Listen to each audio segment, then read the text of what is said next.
मुंबई की largest supermarket chain D-Mart का IPO आया था 2017 में, मतलब 5 साल पहले।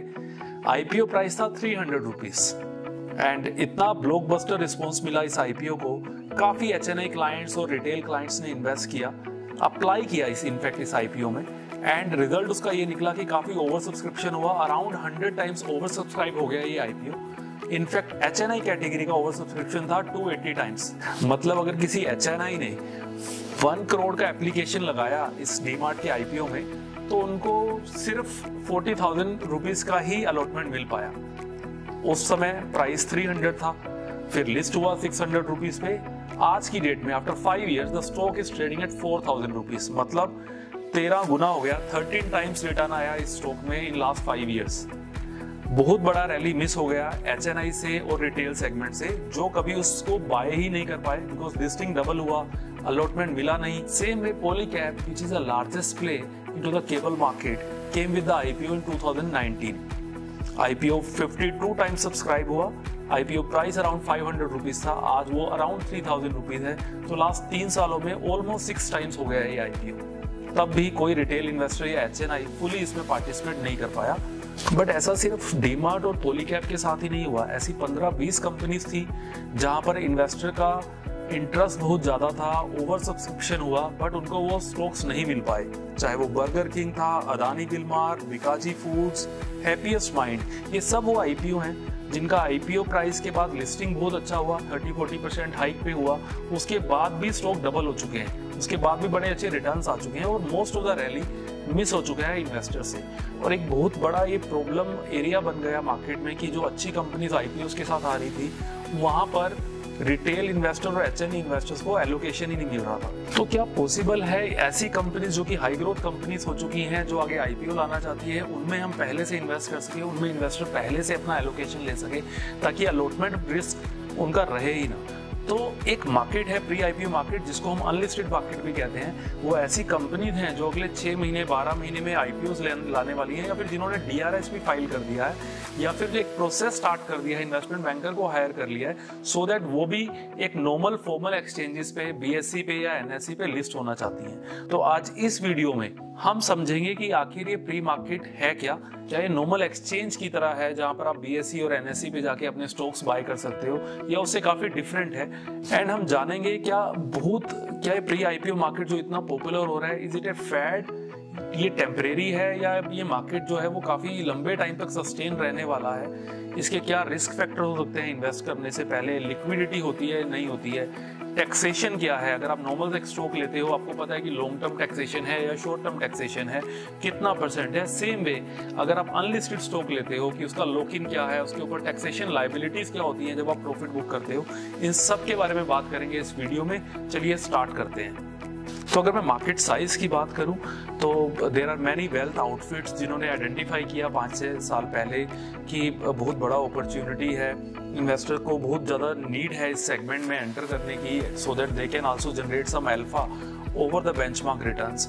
सो उन्होंने काफ़ी फंड्स लॉन्च हुए लास्ट 4-5 ईयर्स में, जहाँ पर इन्वेस्टर कुड पार्टिसिपेट, और जो आईपीओस आने वाले थे मार्केट में उनमें पहले से उनको एलोकेशन मिला। ओनली फंड वाला मार्केट ही अराउंड 50,000 करोड़ का एक मार्केट हो चुका है प्री आईपीओ मार्केट।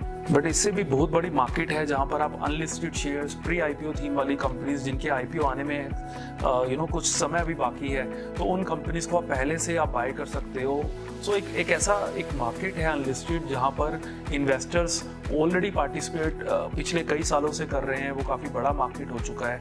एंड अगर आपको मैं कुछ एक नेम्स दूं out of that theme, so Tata technology, which is Tata around 26 years के बाद अपने आईपीओ लेके आ रहा है, that is into the space technology theme. Manufacturing एक थीम है। सेम वे चेन्नई सुपर किंग को आप बड़े अच्छे से जानते हो, एक प्रॉफिटेबल कंपनी है एंड एक निश है इस सेगमेंट में।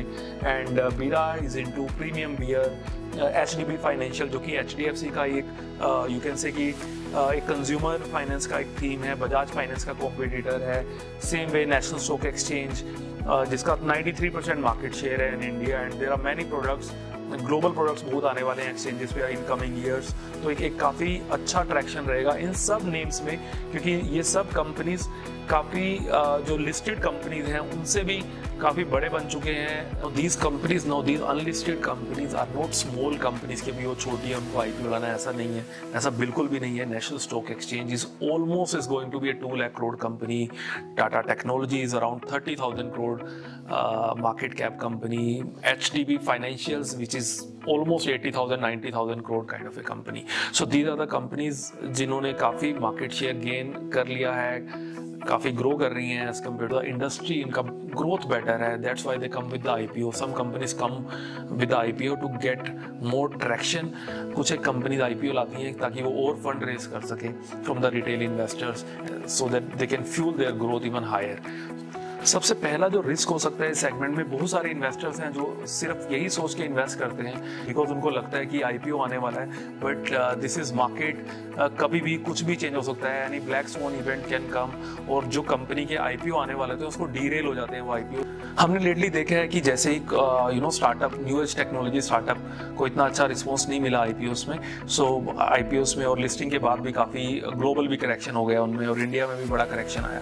सो देयर आर मैनी कंपनीज जिन्होंने अपने IPOs ही डिले कर दिए। सो मैनी इन्वेस्टर्स जिन्होंने सोचा था कि हम पहले से वो स्टॉक ले लें तो अगर IPO आएगा, लिस्ट होगा, then they will exit, but ऐसा नहीं हो पाया। There are few companies like PharmEasy, MobiKwik, OYO, and there are many companies जिन्होंने अपने IPOs डिले किए हैं। सो एक रिस्क रहेगा ये प्री IPO थीम में हमेशा कि आपका जो टाइमिंग ऑफ IPO है दैट कैन चेंज। सो आपको फंडामेंटल्स पे बहुत फोकस करना है। तो सेकंड रिस्क भी आल्सो फंडामेंटल से ही आता है बिकॉज लिस्टेड जो कंपनीज होती हैं आपके पास डाटा बहुत अवेलेबल होता है, आपको डेली के अपडेट्स मिलते रहते हैं, उनमें कोई भी अनाउंसमेंट होता है you get to know. But unlisted market में आपको एक डीप रिसर्च करना पड़ता है, आपको खुद से करना पड़ता है, आपको इजीली डेटा वो आपको कोई न्यूज़ चैनल प्रोवाइड नहीं कर रहा है। So you have to dig deep into that company to know about कि क्या हो रहा है उस कंपनी में। और काफ़ी इंफॉर्मेशन कंपनीज नहीं भी अनाउंस करती, जैसे list if the company is listed, उनको हर क्वार्टरली रिजल्ट अपनी वेबसाइट पे डालना होता है और शोकेस करना होता है एंड अनाउंस करना होता है। बट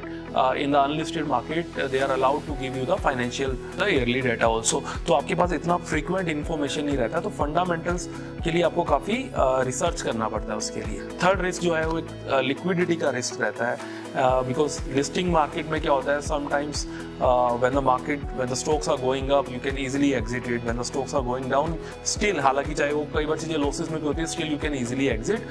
but unlisted market में because there are few players who are deciding the market price and whenever there is a negative news और या फिर स्टॉक अगर नीचे जा रहा है अनलिस्टेड मार्केट में एंड आपके पास जनरली आपको बहुत ज़्यादा लिक्विडिटी का वो क्रंच दिखता है as compare to listed market.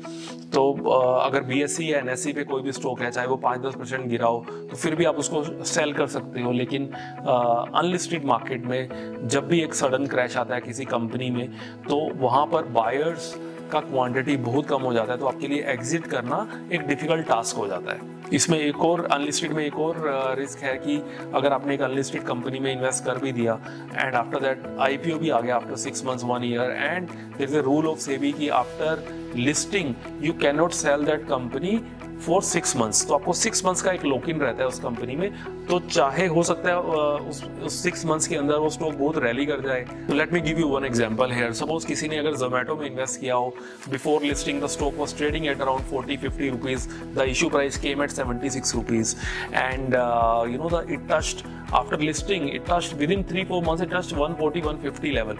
अगर कोई सेल करना चाहे, अगर किसी ने अनलिस्टेड में भी स्टॉक लिया हुआ है, still those investors can not sell that stock, वो प्रॉफिट ही बुक नहीं कर पाए क्योंकि 6 महीने तक आपका लॉक इन होता है, आप उस कंपनी में एग्जिट नहीं कर सकते अगर आपने उसको प्री IPO थीम में बाय किया है। So these are the rules जो बड़े जरूरी हैं आपको जानने के लिए अगर investors want to invest into pre IPO theme कि उसके क्या क्या रिस्क हो सकते हैं। एक fundamental knowledge can be a risk, probability of coming IPO can be a risk and liquidity, आपको कब एग्जिट मिलता है, क्या लॉक इन पीरियड है, वो सब आपको जानना बड़ा जरूरी है before you invest into this category. बात करते हैं टैक्सेशन की, तो टैक्सेशन भी इस पॉकेट में टैक्सेशन भी इस थीम में it is not similar to the normal listed stocks, क्योंकि अगर आप अनलिस्टेड स्टॉक लेते हैं और उसको अनलिस्टेड फॉर्मेट में ही अगर उसका IPO नहीं आता है और आप उसको बेचते हैं, अगर आप 2 साल से पहले बेचते हैं तो आपको शॉर्ट टर्म कैपिटल टैक्स लगता है, मतलब वो नॉर्मल रेट के हिसाब से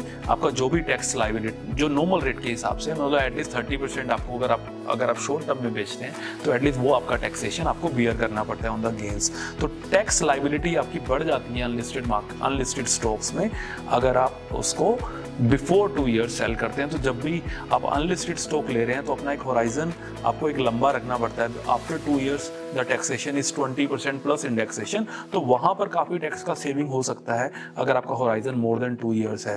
एंड सो तो बेसिकली अगर हम टैक्स एंगल भी देखें, अगर हम फंडामेंटल एंगल भी देखें, तो जनरली क्या होता है कि आप लिस्टेड मार्केट में आप बहुत टेक्निकल देख के तो आप ट्रेड कर सकते हैं, आपको मोमेंटम दिखता है तो आप बाय या सेल कर सकते हैं। बट अनलिस्टेड मार्केट में क्योंकि उतना बड़ा लिक्विडिटी नहीं होता एंड टैक्सेशन भी हाई है अगर आप शॉर्ट टर्म प्रॉफिट बुक करते हैं, तो जनरली सजेस्ट किया जाता है कि प्री आईपीओ जो थीम है, प्री आईपीओ जो स्टॉक्स है, अगर आप बाय कर रहे हैं तो आप बड़े लॉन्ग टर्म ओरिएंटेशन से ही बाय करिए। अपना एटलीस्ट 2 to 3 ईयर्स का एक टाइम होराइजन लेके चलिए, चाहे आईपीओ आए चाहे नहीं आए, तो क्योंकि वो चीज़ें भी चेंज हो सकती हैं। सो ऑब्वियसली आपको पता होना चाहिए कि आप एटलीस्ट एज इन कंपनीज में इन्वेस्ट कर रहे हैं जिनके फंडामेंटल स्ट्रॉन्ग हैं, जिनका एक प्रोमिनेंट पोजीशन है इनटू द मार्केट। एंड क्योंकि अनलिस्टेड मार्केट में there are very few players who are deciding the price, तो कई बार चीज़ें बड़ी मिसप्राइस्ड होती हैं, बड़ी अट्रैक्टिवली भी प्राइस होती हैं। In the down side market आपको बड़े अच्छे प्राइसेस पे वो कंपनीज मिल जाती हैं इनटू द अनलिस्टेड मार्केट। वो डेप्थ क्योंकि मार्केट में नहीं होता है तो आपको sometimes the opportunity the also huge, बड़ा अच्छा अल्फा जनरेट कर सकते हैं। बट उसके लिए आपका नॉलेज बड़ा अच्छा होना चाहिए, आप या फिर आपके एडवाइजर्स जो आपको एडवाइस कर रहे हैं वो पर्टिकुलर स्टॉक और कंपनी, तो उनका एक वेल बैक्ड रिसर्च होना चाहिए उस पर्टिकुलर कंपनी के ऊपर, तभी आपको वो स्टॉक लेने चाहिए। या फिर एक अच्छे फंड जिसका एक अच्छा ट्रैक रिकॉर्ड है end fund manager has the experience of dealing into this category, उन्हीं फंड्स में ही आपको इन्वेस्ट करना चाहिए। सो अगर मैं फ्यू मेजर पॉइंट्स यहाँ पे डिस्कस करता हूँ जस्ट टू कंक्लूड कि ये बहुत बड़ा मार्केट है, this is not a small market and it is a growing market in India, और ये फैड या फिर टेम्परेरी नहीं रहने वाला है, ये धीरे धीरे मार्केट बहुत ग्रो हो जाएगा बिकॉज पहले से बहुत ज़्यादा इन्फॉर्मेशन आज की डेट में इन्वेस्टर्स के पास है and they know what are the companies which are growing, किन कंपनीज का मार्केट शेयर लगातार बढ़ता जा रहा है इंडस्ट्री में, जिनके अभी तक IPOs नहीं आए हैं उन कंपनीज को आप पहले से बाय कर सकते हो अगर उनके शेयर्स अवेलेबल हैं प्री आईपीओ मार्केट में या अनलिस्टेड मार्केट में। एंड एक अपॉर्चुनिटी है अल्फा क्रिएट करने के लिए, बट इक्वली आपको बड़ा कोशिश रहना पड़ता है बिकॉज वहाँ पर बायर सेलर्स का उतना डेप्थ नहीं है, तो आपको वेल रिसर्च करके ही इन स्टॉक्स को लेना चाहिए बिकॉज अगर कुछ गलत हो जाता है इन कंपनीज के साथ आपके लिए एग्जिट करना एक डिफिकल्टी हो सकता है। And from the taxation point of view also tax जो है लाइबिलिटी है इसमें शॉर्ट टर्म के हिसाब से काफ़ी ज़्यादा है as compare to the listed stocks, जहाँ पर लिस्टेड स्टॉक्स में अगर आप प्रॉफिट गेन करते हैं उसके ऊपर आपका 15% का टैक्स लाइबिलिटी है, यहाँ पर नॉर्मल रेट के हिसाब से है। So even in the long term जो टैक्सेशन है इंडियन लिस्टेड मार्केट में वो 10% है if you sell any stock after 1 year, but in unlisted market it is 20% plus indexation, 10% से थोड़ा सा एक्स्ट्रा ही आपको टैक्स पे करना पड़ता है। Thank you for watching, please give your feedback in the comments, and if you have any queries please ask, we will definitely come back to you. Thank you, have a nice day.